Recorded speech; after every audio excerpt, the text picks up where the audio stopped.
Creamy layer लागू होता है शेड्यूल कास्ट और शेड्यूल ट्राइब में, तो जो जातियां क्या नाम आर्थिक रूप से सक्षम हो गई हैं, तो वो चिन्हित कैसे की जाएंगी कि कौन क्रीमी लेयर में आएगा और कौन क्रीमी लेयर में नहीं आएगा।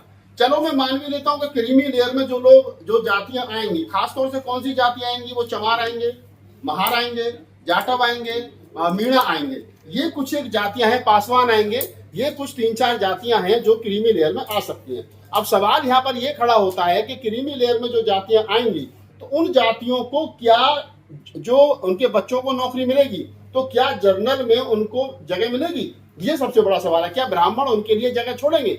सवर्ण समाज के लोग उनके लिए कुर्सियां खाली करेंगे?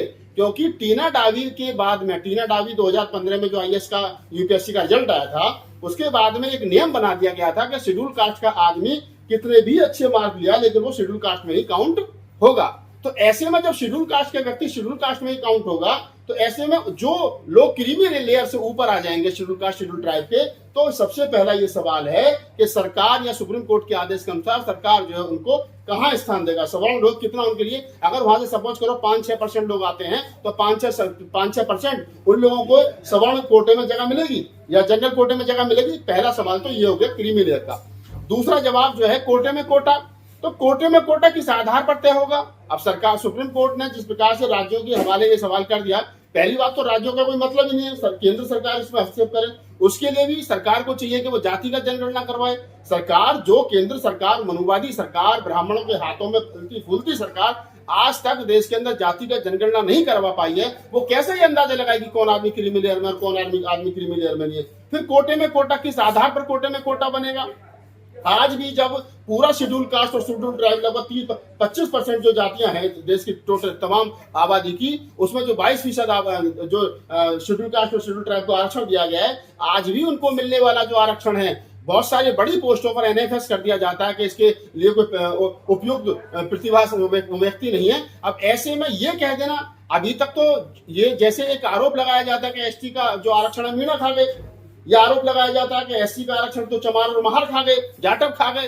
तो ये कैसे नहीं कहा जाएगा कि कल को जब चमार, महार और मीणा और पासवान और इनके होते हुए तब भी सीट एनएफएस हो रही है, अगर कोटे में कोटा लेकर के का नियम बन जाता है, तो ऐसे में ये कैसे नहीं माना जाएगा कि अगर एक सीट वाल्मीकि समाज के हिस्से में आती है, खटीक समाज के हिस्से में आती है, धानक समाज के हिस्से में आती है, अन्य और जातियों को 1-1, 2-2 सीट बांट दी जाती है, यानी कोटे में कोटा दे दिया जाता है, तो उन सीटों को कैसे भरा जाएगा? क्या एनएफएस करके उन्हें सवर्णों को नहीं सौंपा जाएगा?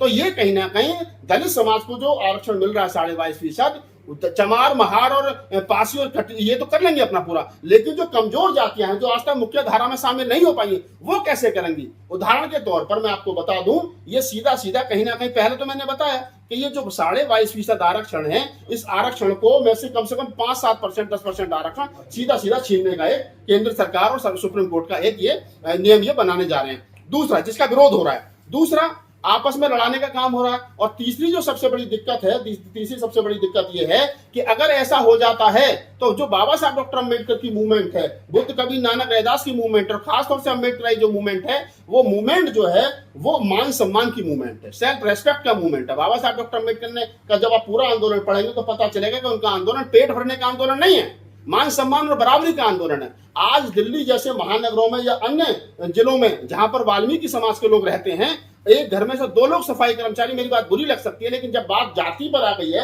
और जाति में भी जाति पर आ गई है, तो फिर मुझे जाति के आधार पर बोलना पड़ेगा। तो मैं ये कह रहा हूं बड़े विश्वास के साथ में कि अगर सब जो वाल्मीकि समाज के लोग कॉलोनियों में रहते हैं, महानगरों में रहते हैं, दिल्लियों में रहते हैं, आज तक वो अपना स्टैंडर्ड डेवलप नहीं कर पाए। आज भी पति पत्नी दोनों नौकरी करते हैं, 50-50 हजार रुपए सफाई कर्मचारी के रूप में उनको तनख्वाह मिलती है, 1 लाख रुपए घर में तनख्वाह रही है, ना तो उनका रहना सहना ठीक हुआ है और ना उनका खान पीन ठीक हुआ है। आज भी रेल की पटरियों के किनारे या फिर क्या नाम है नालों के किनारे वो महानगरों में बस रहे हैं। ये दुख का विषय है। वो हमारे छोटे साथी हैं, उनको उनके पास में आय के साधन बने तो उनको सुधार करना चाहिए था। आज भी 1 लाख रुपए तनख्वाह लेने के बाद में दिवाली और होली के अगले दिन वो किसी सवर्ण समाज के आदमी के सामने रात का झूठन लेने के लिए और 20-25-50 रुपए लेने के लिए खड़े होते हैं, तो इसका मतलब उनमें वो आत्मसम्मान नहीं आया है। और जो रमेश भंगी या अन्य अज्ञान जी जैसे जो हमारे वरिष्ठ साथी हैं, बॉस साहब जैसे हमारे वरिष्ठ साथी हैं, हमारे बड़े भाई हैं, उनका सम्मान करते हैं, लेकिन जिस प्रकार से वर्गीकरण की निकलने की बात की जा रही है, मेरा सवाल वही खड़ा है कि अगर आपको आरक्षण दे दिया जाए, तो क्या आप उस आरक्षण को बचा पाएंगे? आज टोटल शेड्यूल कास्ट के आरक्षण को, SC ST के आरक्षण को अगर आंदोलन होता है आरक्षण बचाने के लिए या अन्य किसी को कोई आंदोलन होता है तो कौन रोड पर लट खाता है? सबसे ज्यादा चमार जाटव खाता है, महार खाता है, पासवान निकल करके थोड़ा बहुत बिहार में आता है, और कौन सी चौथी और पांचवी जाति आ रही है? नहीं आ रही है। जब उस आरक्षण बचाने की बात हो, SC ST एट्रोसिटी एक्ट को बचाने की बात हो, तो बचाता कौन है? चमार बचाता है, जाटव बचाता है, महार बचाता है, चमार की उपजातियां रोड पर निकल करके आती है, पासवान बिहार का बचाता है, महाराष्ट्र का महार बचाता है, और बताओ कौन आता है निकल करके? और तो RSS की शाखाओं में कक्षा पहन करके जा रहे हैं। और अब जिस प्रकार से वर्गीकरण किया जा रहा है, ये तय है कि इनको अगर आरक्षण मिल गया तो चमार अपना 10% बचा लेगा, महार अपना बचा लेगा, पासी और ये अपना बचा लेंगे, लेकिन जो इनके हिस्से में 3 और 4% आरक्षण आएगा कोटे में कोटा, उसको कौन बचाएगा? अब तक तो चमार महार लटका करके बचाता रहा, लेकिन वो फिर इनका क्यों बचाएगा? वो अपना बचाएगा। तो ना तो इनको आरक्षण मिलेगा, ना इनको कुछ मिलेगा। ये ब्राह्मणों के हाथों में, मनुवादियों के हाथों में खेल रहे हैं। और जो ब्राह्मण मैंने देखा, सुबह से मैं देख रहा हूँ, कल से देख रहा हूँ कि जिन वाल्मीकियों बस्तियों में लड्डू बट रहे हैं, जिन खटीक समाज की बस्तियों में लड्डू बट रहे हैं, और वो खुश हो रहे हैं कि अब हमारे बच्चे भी जज और कलेक्टर और मिनिस्टर बनेंगे, तो मैं उनसे कह देना चाह रहा हूं कि आपके लिए दरवाजे कल भी खुले थे, कल सुरक्षित हाथों में थे आप, लेकिन अब आप उन लोगों से उम्मीद कर रहे हो, ब्राह्मणों से और लालाओं से उम्मीद कर रहे हो कि वो आपके लिए दरवाजे खोलेंगे, वो आपके लिए लड़ेंगे। वो कभी आपके लिए नहीं लड़ेंगे। ये विचारणीय प्रश्न है। पहला ये कि हमें आपस में लड़ाने की कोशिश की जा रही है, और दूसरा ये मैं आपको बता दूं कि जो वर्गीकरण है और जो क्रीमी लेयर, जो मैंने सारी बात बताई आपको, ये तय करता है कि जो इस देश की मनुवादी ताकतें हैं, वो किसी भी कीमत पर, किसी भी हाल में इस देश के दलित समाज को समृद्ध नहीं देखना चाहती हैं। वो चाह रही हैं, जैसे आरोप लगता है कि चमार आरक्षण खा गए। अब आप देखेंगे कि 1925 में 1975 में सबसे पहले पंजाब में A और B कैटेगरी में बांटा गया। उसमें A कैटेगरी में चमार रखा गया। चमार और चमार की उपजाति, चाहे जाटव है, चमार है, कुरील है, अहिरवार है, दोहरे है, सतनामी है, चाहे वो रैगढ़ है, चाहे रविदासी, उन जातियों को रखा गया। और दूसरी कैटेगरी में जो है वो वाल्मीकि और अन्य जातियों को रखा गया। 1990 और 91 के आसपास जो है फिर उसमें हरियाणा में रखा गया। हरियाणा में फिर A और B कैटेगरी बनाएगी। उसमें एक कैटेगरी में चमार रखा गया, दूसरी कैटेगरी में वाल्मीकि और प्लस 35 जातियां और रखी गई। फिर 94 में आंध्र प्रदेश में, फिर अन्य तमिलनाडु में, 4 राज्यों में ये आरक्षण को बांटने की पहले कोशिश की गई है, लेकिन 3 बेंचों की सुप्रीम कोर्ट की जज ने इसको खारिज कर दिया था, क्योंकि आर्टिकल 341 का ये कहीं ना कहीं उसका विरोध है। उसके बाद में अब 2010 से लेकर के अब तक जो लोग लड़ रहे थे इस पर, वो आज हारे हैं।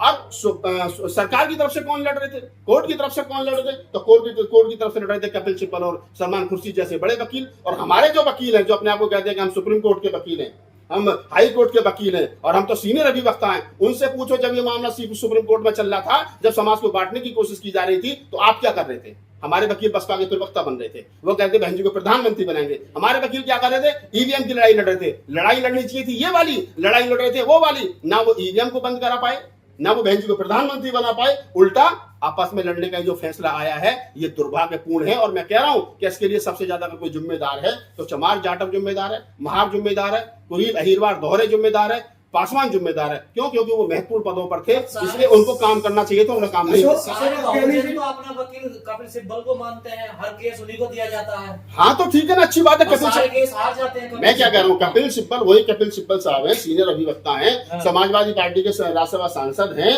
और मैं आपकी जानकारी के लिए बता दूं, अगर केजरीवाल साहब आज अगर जेल में हैं तो कपिल सिब्बल साहब है उनके वकील।